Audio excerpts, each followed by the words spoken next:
Hello learners. आपके YouTube channel परीक्षा साथी में आपका स्वागत है। सीजीपीएससी तथा सीजी व्यापम से संबंधित जानकारियों के लिए हमसे जुड़े रहें तथा फॉलो करें।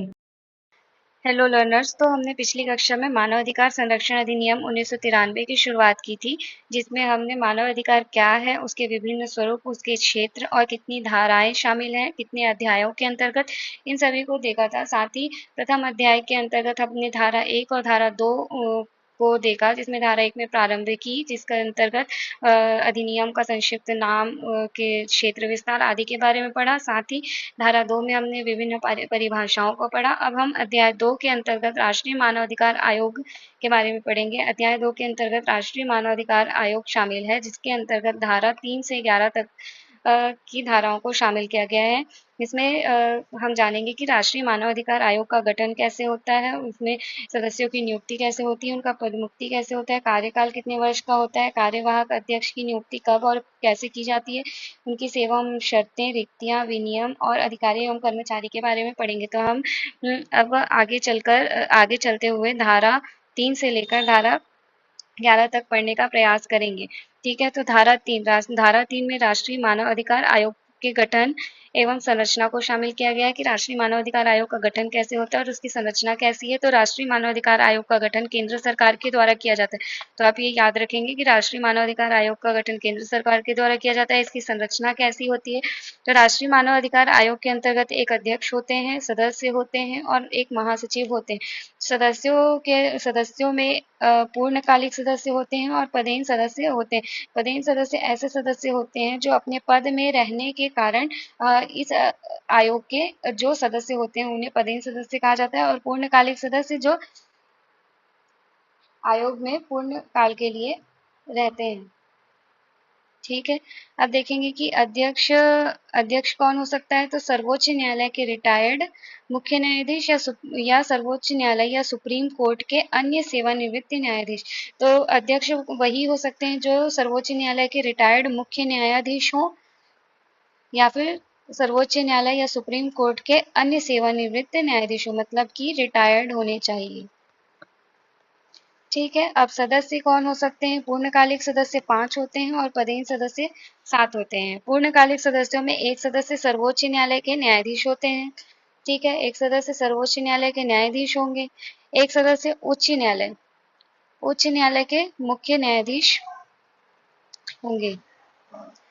ठीक है,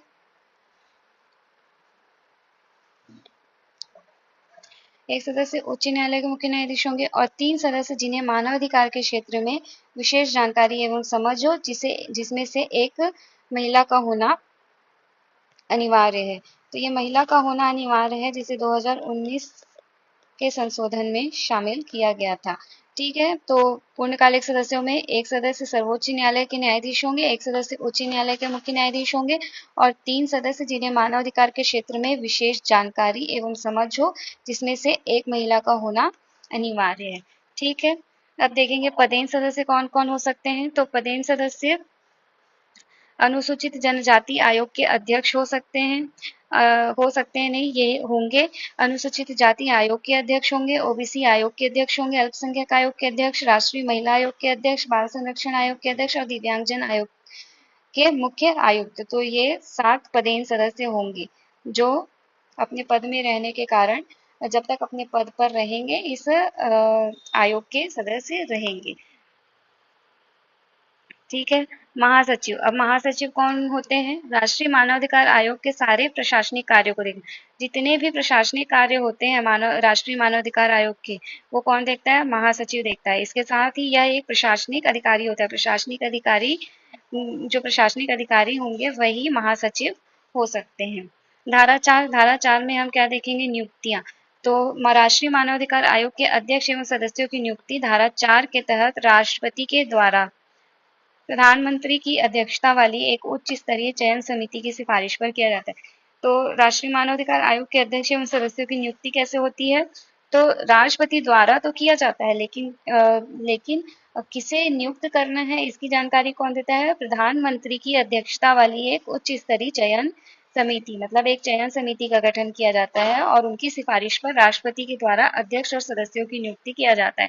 ठीक है, अब चयन समिति में कौन कौन होते हैं। तो एक अध्यक्ष अध्यक्ष प्रधानमंत्री होते हैं और सदस्य कौन होते हैं? लोकसभा का अध्यक्ष होंगे और लोकसभा के विपक्ष के नेता, साथ ही राज्यसभा के सभापति और राज्यसभा के विपक्ष के नेता के साथ ही केंद्रीय गृह मंत्री। तो चयन समिति का गठन अध्यक्ष और सदस्य से मिलकर बनेगा। सदस्य प्रधानमंत्री होंगे, अध्यक्ष प्रधानमंत्री होंगे और सदस्य लोकसभा के अध्यक्ष और विपक्ष के नेता, साथ ही राज्यसभा के सभापति और विपक्ष के नेता और केंद्रीय गृह मंत्री होंगे।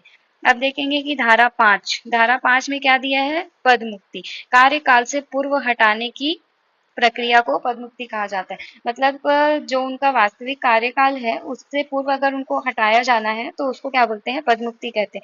जिसे निम्नलिखित प्रकार से पद मुक्त किया जा सकता है, या तो त्याग पत्र राष्ट्रपति को। जो सदस्य या अध्यक्ष हैं अगर वो चाहते हैं अपने पद से त्याग देना तो राष्ट्रपति को त्याग पत्र देकर पद को त्याग सकते हैं। सीधे हटाया जाना, अब उनको सीधे हटाया जाना और राष्ट्रपति के द्वारा कैसे कैसे हटाया जा सकता है या क्यों हटाया जा सकता है? तो यदि अगर वो भ्रष्टाचार का दोषी पाया जाता है, या अगर वो भ्रष्टाचार कर रहा है या कहीं सवैतनिक रोजगार प्राप्त कर ले रहे हैं, अपना कोई ऐसा व्यवसाय कर रहे हैं जिसमें उनको वेतन प्राप्त हो रहा है, तो अगर ऐसा कर रहे हैं, या मानसिक रूप से कार्य करने में सक्षम नहीं है, अगर वो मानसिक रूप से कार्य करने में सक्षम नहीं है तो कार्य सही से नहीं हो पाएगा। विकृत चित्त या पागल होने पर इस परिस्थिति में भी वह कार्य करने में सक्षम नहीं हो पाएगा। और सक्षम न्यायालय द्वारा दिवालिया घोषित किए जाने पर, अगर वो दिवालिया घोषित हो जाता है तो भी उसे सीधे हटाया जा सकता है। इसके साथ ही एक विशेष प्रक्रिया द्वारा भी अध्यक्ष या सदस्य को हटाया जा सकता है। यदि अध्यक्ष एवं सदस्यों पर सिद्ध कदाचार एवं शारीरिक असमर्थता का आरोप लगाया जाता है तो राष्ट्रपति इसकी जांच के लिए सर्वोच्च न्यायालय को क्या करेंगे? जो राष्ट्रपति हैं इसकी जांच के लिए सर्वोच्च न्यायालय को आदेशित करेंगे और सर्वोच्च न्यायालय या सुप्रीम कोर्ट की जांच के रिपोर्ट के आधार पर अध्यक्ष एवं सदस्यों को हटाया जा सकता है। किनके द्वारा? राष्ट्रपति के द्वारा। तो विशेष प्रक्रिया में क्या करेंगे कि अगर अध्यक्ष और सदस्यों पर कोई सिद्ध कदाचार या शारीरिक असमर्थता का आरोप लगाया जा रहा है तो राष्ट्रपति इसके जांच के लिए सर्वोच्च न्यायालय को आदेशित करेंगे और सर्वोच्च न्यायालय जो अपनी जांच की रिपोर्ट बनाएंगे उसके आधार पर जो राष्ट्रपति होंगे वो अध्यक्ष एवं सदस्यों को हटा सकेंगे। अब देखेंगे धारा 6 में अध्यक्ष एवं सदस्यों के कार्यकाल को बताया गया है। तो जो अध्यक्ष और सदस्य हैं उनकी पदावधि 3 वर्ष की होती है। मतलब उनका कार्यकाल 3 वर्ष का होता है या फिर 70 वर्ष की उम्र। तो जो भी पहले हो उस वर्ष तक उनका कार्यकाल होगा।